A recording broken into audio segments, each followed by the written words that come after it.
Hello everyone, welcome to my mini vlog. आज म र श्रद्धा चाहिँ प्रियाको घर मिरिक बस्ती जान आँटेको थियौँ। अङ्कलले पुऱ्याइदिनु भयो। पुगेर चाहिँ अलिकति हिँड्नु पर्दो रहेछ। हिँडेर चाहिँ finally my friend is here. हैदराबादको जर्सी जस्तो लगाएर बसिरहेको रहेछ। त्यहाँबाट त्यसलाई चाहिँ मैले बेलुका हल्का एन्टरटेन गरिदियो डान्स देखाएर। त्यहाँबाट हामी चाहिँ पहिलाको गफ गर्दै हाँस्दै 12 बजीसम्म सुतेकै थियौँ न हो।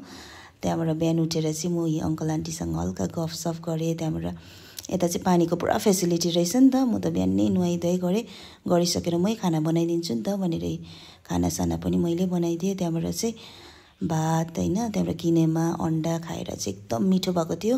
त्यहाँबाट हामी घर लानुको लागि चाहिँ अङ्कल आन्टीले चाहिँ अदुवाहरू छानिदिनु भयो हो। फेरि आउनुपर्छ नि ल भन्दै हो। त्यहाँबाट यहाँ मैले चाहिँ मटर, चुवाको फुल, अदुवा रेडी गरेँ। त्यहाँबाट म पनि रेडी भएर चाहिँ प्रिया चाहिँ रुँदै थियो नजान भन्दै हो। त्यहाँबाट मैले आन्टीहरूलाई बाई गरेर चाहिँ हामी फर्क्यौँ। Thank you so much for watching.